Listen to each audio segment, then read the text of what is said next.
A Armadura de Deus, parte 1. O capacete. Mensagem do dia 11 de abril de 2019. Obrigado, Senhor, por nos fornecer a tecnologia do céu, por assim dizer, na armadura de Deus que você nos forneceu para nosso uso e proteção nestes dias sombrios da terra. Obrigado por nos revelar mais e mais sobre como usar todas as várias peças e até mesmo adicionar a elas. Por favor, ajude-nos a sempre lembrar, no entanto, de buscar a orientação sua e do Espírito Santo em todas as coisas, e nunca se apague a nossa própria força, vontade ou compreensão.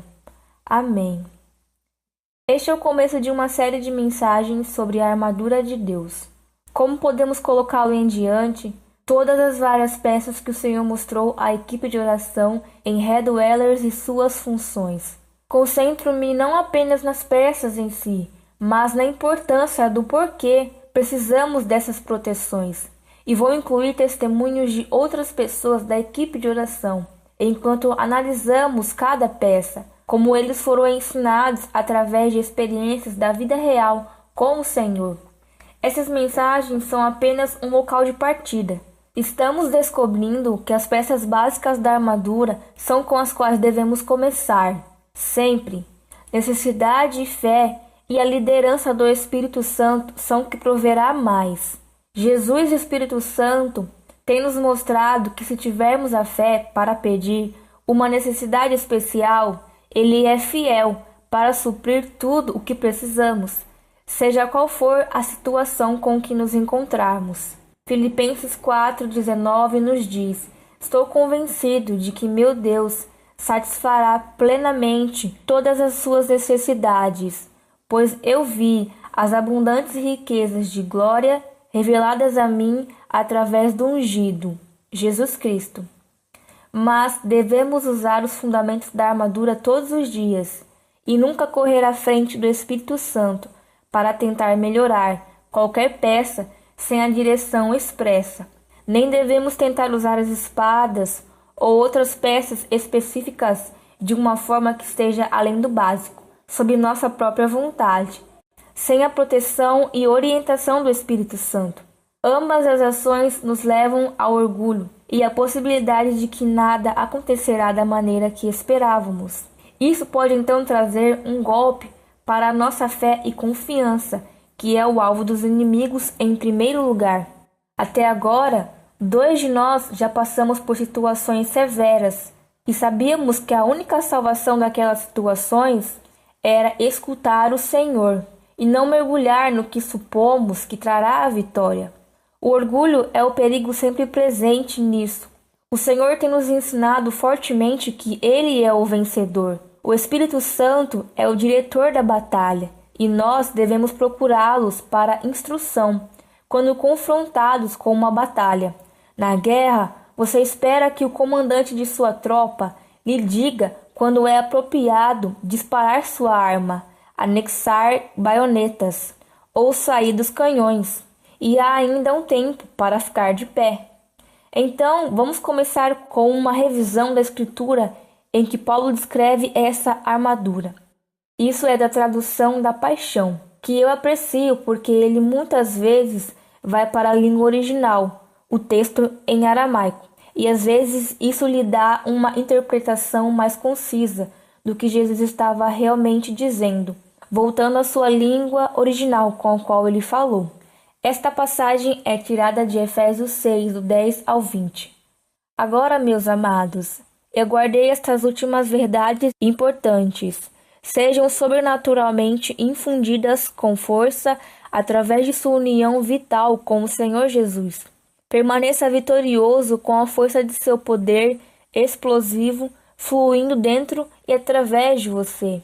Coloque o conjunto completo de armadura de Deus fornecido para nós, para que você seja protegido enquanto luta contra as más estratégias do acusador.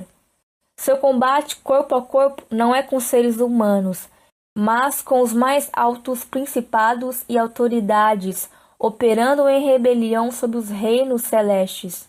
pois eles são uma classe poderosa de deuses demoníacos e espíritos malignos que mantêm esse mundo sombrio em cativeiro. Por causa disso, você deve usar toda a armadura que Deus provê para que você esteja protegido enquanto enfrenta o caluniador, pois você está destinado a todas as coisas e se tornará vitorioso. Coloque a verdade como um cinto para fortalecê-lo a estar em triunfo. Coloque a santidade como a armadura protetora que cobre o seu coração. Fique em pé, alerta. Então você estará sempre pronto para compartilhar as bênçãos da paz. Em todas as batalhas, tome a fé como seu escudo de proteção, pois é capaz de extinguir as flechas ardentes que vêm de você do maligno. Abrace o poder da libertação total da salvação como um capacete para proteger seus pensamentos das mentiras. E pegue a poderosa espada do Espírito, afiada como navalha, da palavra falada de Deus. Ore apaixonadamente no Espírito, enquanto você intercede constantemente com toda forma de oração, em todos os momentos. Ore as bênçãos de Deus sobre todos os seus crentes. E ore também para que a revelação de Deus seja liberada através de mim toda vez que eu pregar o maravilhoso mistério do Evangelho, cheio de esperança. Sim, ore para que eu possa pregar as maravilhosas notícias do reino de Deus com liberdade ousada em todas as oportunidades. Mesmo estando preso como prisioneiro, sou seu embaixador. A ordem de colocar armadura nas Escrituras não começa com a cabeça, e há uma boa razão para isso, de acordo com o que Paulo estava ensinando. As pessoas de sua época estavam familiarizadas com os soldados romanos ao redor deles, e a ordem dos soldados se vestindo e as razões. Mas eu descobri que muitas vezes já estou em batalha quando acordo de manhã, ou até no meio da noite, e sinto a necessidade imediata de clarear a cabeça colocando este capacete primeiro. Portanto, se o Senhor lhe instruir a seguir o padrão e a ordem da Escritura, faça-o. Mas, no meu caso, começo com a cabeça e me levanto, colocando minha armadura defensiva em primeiro lugar, e então eu prossigo para pegar minhas peças ofensivas. Conforme vou explicar o motivo das minhas escolhas nisto. Vamos voltar ao verso sobre o capacete. As Escrituras dizem para abraçar o poder da libertação total da salvação, como um capacete para proteger seus pensamentos das mentiras. Eu encontrei uma citação interessante sobre o capacete em lifehopeandtruth.com. O capacete romano, conhecido como uma galea, pode variar um pouco no design, já que a produção em massa não existia naquela época e cada capacete foi criado individualmente. Isso é exatamente o que o Senhor tem nos mostrado. Há mais de 2 anos, quando me tornei convicta de que precisava diariamente colocar a armadura, o Espírito Santo começou a me ajudar a contemplar as peças que tornariam completa essa proteção básica para a minha cabeça. E ele me ajudou a projetar um capacete com ele, que incluía todos os elementos que eram importantes para mim. Creio que ele nos instiga a fazer isso com ele pessoalmente. Cada um de nós é tão único. Sim, o design básico deve estar lá, mas ele também gosta de permitir que nossa singularidade flua. Assim, vamos pensar juntos sobre o porquê precisamos de um capacete, o que ele protege e o que deve ser moldado no capacete para a maior proteção do mundo e o maior alinhamento de nós mesmos com o modo como o céu pensa. O capacete, primeiro, abrange todo o crânio e assim protege nossas mentes. Segundo, tem um guarda para os nossos olhos. Terceiro, tem um guarda sobre a nossa área da boca. 4, tem protetores auriculares. E há um propósito duplo para isto. Vamos começar com a mente. Quando eu pensei sobre por que eu precisava de proteção da mente, eu comecei primeiro com o entendimento de que eu precisava de um forte bloqueio contra os demônios. Eles estavam gravando pensamentos e projeções na minha cabeça e eu não os queria. Eles também estavam alcançando minhas memórias e arrastando as que eu não queria olhar de novo. O Senhor me disse recentemente que Ele não tira memórias de nossos cérebros. Não é assim que funciona, querida. Ele me diz: Elas estão em sua mente, mas podemos cobri-los para que você não as crie. Os demônios gostam de mexer a panela, por assim dizer, e arrastá-los para fora de seu esconderijo. Esta é uma das razões pelas quais você precisa do seu capacete. Nossas mentes são uma parte extremamente importante de nós.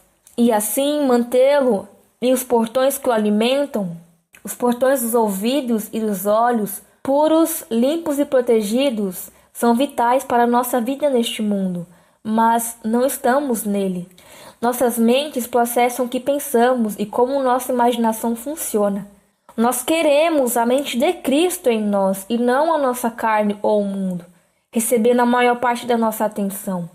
Paulo coloca a questão: pois quem já conheceu intimamente a mente do Senhor Javé, o suficiente para se tornar seu conselheiro? Cristo tem, e nós possuímos as percepções de Cristo. A nota de rodapé deste versículo, que está aí em 1 Coríntios 2, Dr. Simmons acrescenta assim: isto é, nós crentes possuímos o Espírito Santo, que revela os pensamentos e propósitos de Cristo. A revelação do reino de Deus que Jesus pregou não foi entendida pelo intelecto dos homens, mas por aqueles que acolheram a sua verdade. Humanamente falando, ninguém pode entender os mistérios de Deus sem o Espírito Santo. Aqueles que têm o Espírito Santo agora possuem as percepções da mente de Cristo e podem implementar seus propósitos na terra. Quando eu coloco meu capacete, eu pergunto a ele: deixe a sua mente estar na minha. Eu quero dar o controle e direção dos meus pensamentos em suas mãos. Ele realmente quer dizer isso quando nos exorta a: venha, vamos raciocinar juntos. De fato, ele me disse um dia: Vamos raciocinar juntos. Eu disse isso primeiro, amada. Raciocinando, ponderando, meditando, contemplando, são todas as práticas aprovadas da mente. O amor é quando a sua lógica exige, em se sobrepor ao que estou dizendo, que você se sente em encrencas. Eu literalmente passei vários anos permitindo que o Espírito Santo deixasse pensamentos de revelação em minha mente de manhã, quando estou passando tempo com ele. Um pensamento se baseará em outro e eu os escrevo em uma série de diários, até que a imagem se torne clara. Ele me guia através de todos esses pensamentos, levando-me a continuar pensando e buscando a sua sabedoria, juntando as peças. E então ele confirmará esses pensamentos. Ele vai adicionar a eles ou endireitar onde eu não peguei seus pensamentos completamente. E sempre, sempre, sempre me pede para ir ao Espírito Santo, geralmente através do meu livro de promessas bíblicas, para confirmar se realmente o ouvi, ou se fui enganada por um demônio, ou até mesmo minha própria carne, orgulho e opiniões. Comecei a me perguntar sobre a nossa imaginação.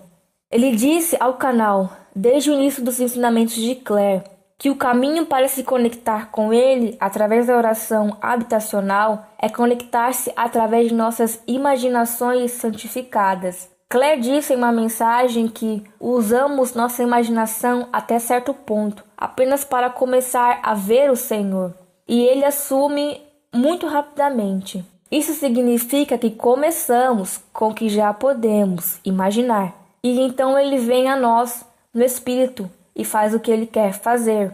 Ele também nos alertou contra a imaginação errada. Jesus disse-nos no canal: há muito a ser feito nestes últimos dias antes de eu chegar. É absolutamente crucial que você não vagueie em seu propósito.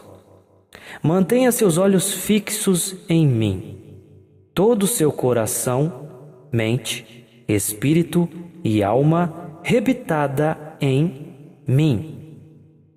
É imperativo que você tenha minha mente. Deixe esta mente estar em você, a mente de Cristo. Você não pode fazer isso sozinho. Você deve orar por essa graça. E eu vou te imbuir com a capacidade de derrubar toda a imaginação. Essas imaginações sobre as quais ele está falando são aquelas inspiradas pelo inimigo. Estes são os que entram em nossas mentes do inimigo para nos insultar, nos tentar e nos desviar e nos afastar dele. Em outra mensagem sobre a tribulação, ele nos advertiu. Existem dispositivos de maldade e maldade que você, em suas próprias imaginações, jamais imaginaria. Coisas terríveis, infligindo grande dor e morte. Ao refletir sobre essas mensagens ao longo dos anos com Claire, começou a parecer que imaginar não era algo que nós fazemos.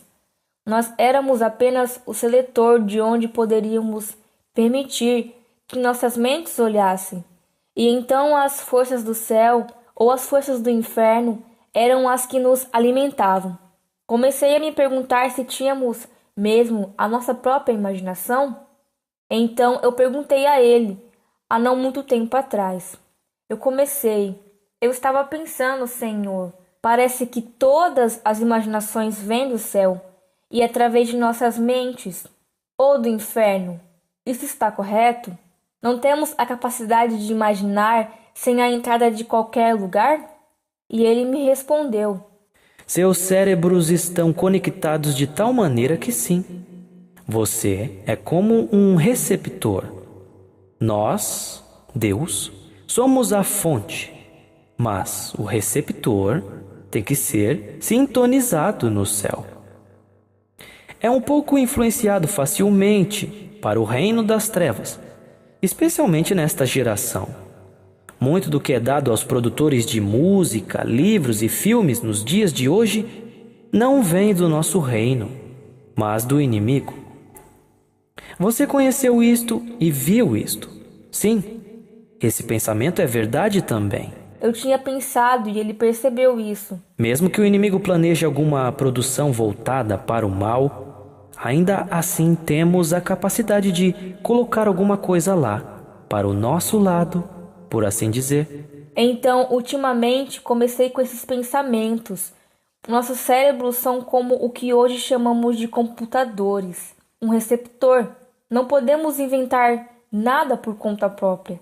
Nós não temos a capacidade, mais do que um computador pode criar algo. Só podemos processar o que entra nele. Nossas mentes são receptores. A entrada vem do céu ou do reino das trevas. Estamos sob constante contribuição desde o dia em que nascemos, mesmo no útero, porque podemos ouvir o mundo exterior a partir do momento em que nossos ouvidos e mentes se formam, mesmo no útero. Nós não entendemos nada disso, mas está sendo inserido da mesma forma. À medida que crescemos fisicamente e a entrada de nosso computador aumenta, nos tornamos conscientes de tudo isso. E então é a nossa capacidade de exercer a nossa vontade sobre o que vamos receber e manter, e o que vamos rejeitar. Se vamos estar fazendo algo bom ou decidir em fazer algo ruim.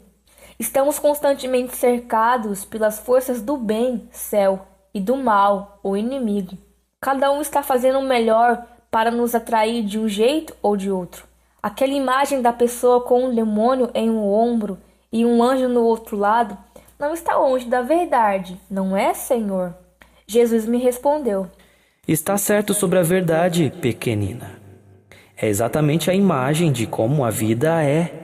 A questão agora, neste dia, é que os demônios são muito mais abundantes.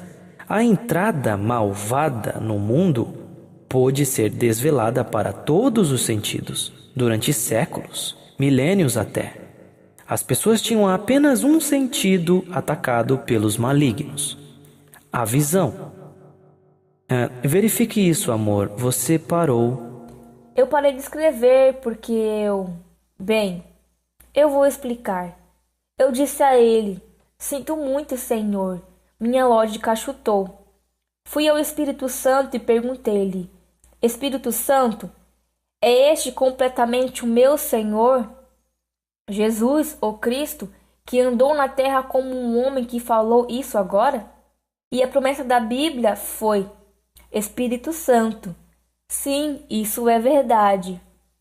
Obrigado, Espírito Santo. Então continuei a raciocinar com ele. Voltei a isso. Por séculos, milênios até, as pessoas tinham apenas um sentido assediado pelos malignos, visão. Eu tropecei nisso, Senhor. Parece que mais sentidos do que a visão deve ter sido atacados por milênios. Então comecei a entender o que ele estava apontando e cheguei a esses pensamentos. Somos mais abençoados se nascemos em uma família que está principalmente introduzindo conceitos celestiais e sendo expostos às coisas celestiais. Assim, a razão pela qual a maioria dos santos sobre os quais eu já li até agora já estava preparada, com informações celestiais massivas desde a infância. Eles não tinham que lidar com a cultura, sociedade em que vivemos. Não consigo pensar em um único que eu tenha lido e admirado que não veio de uma família sagrada, com a intenção de servir o reino de Deus, e ansiosa para ter todos eles em conventos ou mosteiros. No entanto, porque o diabo perverteu totalmente todo o mundo, mesmo a igreja, mesmo tendo nascido em uma família dita cristã nos dias de hoje, não é garantia de que grande parte da contribuição não será manchada pela mão da escuridão, reino, e está além da minha compreensão ou exposição da vida. Entender os horrores que aqueles externos da obediência conhecida a Deus, igreja, cristianismo devem suportar. Mas quanto mais longe do reino de Deus uma alma nasce, mais difícil ela se torna a ser pura. No entanto, Deus é fiel e verdadeiro. E ainda, a entrada do céu é um fluxo contínuo em torno de cada mente. Mesmo aqueles nascidos nas partes mais profundas das culturas que não têm compreensão de Jesus, Deus ou o Espírito Santo, a alma entende o seu toque. O Espírito está presente. Nosso elo, de alguma forma, com Deus, que permanece puro, mesmo quando a alma se corrompe. Isso é o que eu aprendi com o tempo. Senhor, qual é a diferença entre a alma e o Espírito? Ele me respondeu: Você tem, principalmente, o Espírito é como um tubo. A conexão direta com o céu e eu é o tubo incorrupto, que a imaginação pode fluir através de mim e do céu. Mas a alma é onde a vontade reside. E a alma deve escolher sempre permitir que o Espírito dentro se conecte ao meu espírito. É um constante teste e tentativa do arbítrio. Pegue minha mão ou faça sua própria coisa. E então, claro, há a luta com o pecado original e os demônios. Depois que ele disse isso, comecei a me perguntar: bem, o que alimenta nossas mentes e imaginação? As coisas que entram pelos portões dos olhos e pelos portais da orelha. Então precisamos ter a certeza de que o capacete tem a proteção correta para todas as coisas. Quando oro pelos meus olhos, peço ao Senhor para baixar o escudo do seu sangue, a sua paixão, sobre os meus olhos. Por quê? Quando olhamos para o mundo com nossos olhos naturais, o que vemos? 1000 coisas ao mesmo tempo que nossa sociedade nos ensinou a julgar. Olhe para o cabelo dela. Veja como ele está fazendo isso. Olhe para lá. Olhe. Estamos condicionados a julgar tudo. E claro, então expressar nossa opinião sobre tudo isso e caluniar e fofocar. O que traz a necessidade da nossa boca se proteger com o amor. Mas nós vamos chegar a esse assunto muito em breve. Nós, os moradores do coração, conhecemos bem a opinião do Senhor sobre julgar alguém. Eu vou trazer alguns lembretes aqui. Jesus começou: Minhas noivas, se você está espalhando negatividade e julgando meus servos, na verdade, se você está julgando qualquer pessoa, você está em pecado. Suas mãos estão manchadas de sangue, seu vestido de casamento está manchado de sangue. Você não será levado no arrebatamento se você não reformar os seus caminhos. Pare de fofocar, pare de julgar, machucar, destruir ministérios que você não entende que estão carregando o copioso fruto da salvação e santificação. Extraído da mensagem: o coração do Senhor está sendo dilacerado por sua noiva. E então, em outra mensagem, ele disse: A maioria de vocês já sabe disso e está praticando. Mas fique especialmente atento quando alguém o ofender.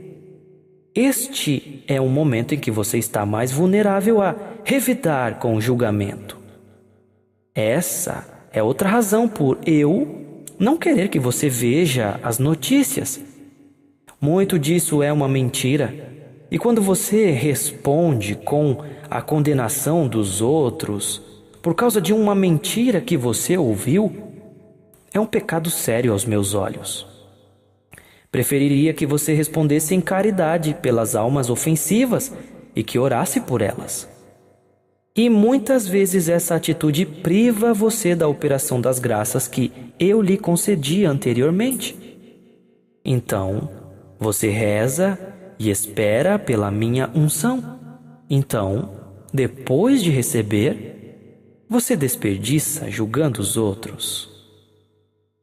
E acredite em mim, os demônios observam muito de perto quando lhes é dada uma nova graça, para que possam provocar você a fazer algo para perdê-la, antes que ela danifique o reino das trevas. E esse trecho é da mensagem: Como preservar a graça? Receba meu amor. Apenas essas duas mensagens de 51 que falam sobre julgamento nos dizem que estamos em perigo de perder o arrebatamento e de perder as graças.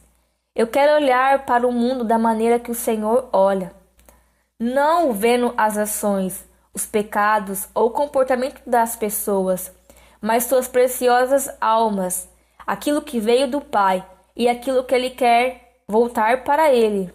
Descendo a cabeça, queremos proteger nossa boca. Tiago teve algumas palavras poderosas para ensinar sobre a língua. Em Tiago 3, do 2 ao 6, ele nos diz: Todos nós falhamos em muitas áreas, mas especialmente com nossas palavras. No entanto, se somos capazes de refrear as palavras, dizemos que somos poderosos o suficiente para nos controlarmos de todas as maneiras, e que significa que nosso caráter é maduro e totalmente desenvolvido. Os cavalos têm brechas e freios em suas bocas para podermos controlar e guiar seu corpo grande, e o mesmo acontece com navios poderosos, apesar de maciços e impulsionados por ventos velozes, ainda que sejam guiados por um minúsculo leme na direção da pessoa no leme. E assim, a língua é uma pequena parte do corpo, mas carrega grande poder. Basta pensar em como uma pequena chama pode incendiar uma enorme floresta. E a língua é um fogo. Pode ser comparado à soma total da maldade, e é a parte mais perigosa do nosso corpo humano. Isso corrompe todo o corpo e é uma chama infernal. Libera um fogo que pode queimar ao longo da existência humana. Uau! Um fogo que pode queimar ao longo da existência humana. No Salmo 64, 3, Davi nos diz: Eles me cortaram com línguas afiadas. Eles apontam suas palavras amargas, como flechas diretamente no meu coração. Jesus falou conosco há alguns meses sobre nossas palavras. Essa é uma das razões pelas quais eu abomino as críticas e as calúnias. Aqueles que fazem da sua língua uma espada para cortar os outros, não fazem parte da solução. Aqueles que querem fazer desse mundo um lugar mais moral irão arregaçar as mangas e começar a trabalhar. E ele falou isso na mensagem: as eleições estão chegando. Seja responsável, meu povo. O mundo espiritual não é retórica ou parábola. É real. Quando Jesus nos diz que nossas bocas são espadas, nós literalmente cortamos a alma da pessoa a quem apontamos palavras amargas, afiadas e odiosas. Eu fui atingida com o poder dessas espadas e olhei para baixo no espírito do meu corpo espiritual e vi a própria espada que foi enviada para mim, literalmente. Eu senti isso quando um anjo veio puxar a espada de volta. E isso dói. Oh, se todos nós pudéssemos ver completamente o que fazemos uns aos outros. Ultimamente, tenho me preocupado que o protetor bucal é bom, mas só é preciso abrir a boca para deixar voar algo que não quero, mesmo que tenha parado essa palavra na minha boca. Então comecei a pedir a ele que me ajudasse a usar o que está logo diante da minha boca, meus dentes. Eu comecei a levar cativo todo o pensamento e mastigar. Se é verdade e amor, posso liberá-lo. Se eu mastigar esse pensamento um pouco mais e a amargura, o sarcasmo ou a raiva estiverem no centro que esse pensamento, mesmo que esteja envolto em algo que pareça doce, então posso cuspi-lo no lixo e não enviá-lo como uma arma escondida para o coração de alguém. No capacete, os protetores auriculares seriam os próximos. Eu não quero ouvir as vozes do demônio, e isso ajuda a bloqueá-los. Eu quero ouvir a voz do meu Senhor, claramente. E assim, dentro desses protetores auriculares, são apenas isso, torneiras. Jesus quer que nós ouçamos. Na mensagem sobre paciência de 16 de agosto de 2015, Jesus disse a Claire: Sim, eu adoro falar com você, Claire. Eu adoro conversar com todos vocês. Ore para que seus sintonizadores sejam ajustados à minha frequência. Posso dizer, não há ninguém que esteja ouvindo este vídeo agora mesmo que eu já não havia falado com ele. Está certo? Eu estou dizendo a você, cada um de vocês me ouviu em seu coração. Cada um deles. Você simplesmente não reconheceu a minha voz. Você acha que Claire é algum tipo de personagem privilegiada? Bem, ela não é. Eu visitei cada um de vocês. Você simplesmente não atribuiu esse pensamento a mim. É isso que eu quero dizer sobre afinação. Oh, se ao menos eu conseguisse que você entendesse uma coisa. É a minha vontade que todos vocês me ouçam. Essa é a minha perfeita vontade. E quanto mais cedo você receber essa palavra com fé, mais cedo você será capaz de me ouvir. Então, essas são as partes básicas e funções do capacete. Ele também tem mostrado a mim e aos outros que em momentos de necessidade, ou mesmo de falta, percebemos em nós mesmos que mais pode ser acrescentado. Por exemplo, quando eu comecei a colocar a armadura e ao ser enviada para batalhas, eu queria mais coragem do que estava sentindo. Quando eu peço para vestir minha armadura, vejo o Senhor na minha frente, colocando cada peça, e é meu anjo da guarda quem está ao lado dele, segurando os pedaços. Um dia, depois de ter perdido mais coragem por um tempo, vi Immanuel, meu anjo da guarda, estender a mão e prender uma peça diferente no topo do meu capacete. Quando perguntei o que era, ele riu e respondeu: "Por quê? Uma pluma de coragem. Não é isso que você está pedindo? Ultimamente pediram-me para enfrentar batalhas ainda mais severas no espírito, e eu queria ser coberta com coragem. Então, quando pedi isso, vi um revestimento de ouro começar a se espalhar pelo meu capacete. Na verdade, é mais da minha armadura agora. Enfeites decorativos de prata mantêm esse revestimento no lugar. Eu perguntei ao Senhor, o que é isso? E novamente ele riu. Coragem, amada. Você não pediu apenas por isso? A prata é perseverança, mantendo a coragem no lugar. Eu entendi que devemos começar com o básico, e então ele suprirá como nós precisamos. Às vezes, como desejamos, se o desejo não é o eu, mas o de servir melhor ao céu, e sempre alinhado com o dele, não nosso. Espero que este ensinamento e lembrança das coisas que ele já nos deu o tenha incentivado a sempre começar o dia com seu capacete firmemente no lugar. Vamos seguir para o peitoral em seguida. Que o Senhor abençoe a todos vocês, caros moradores do coração.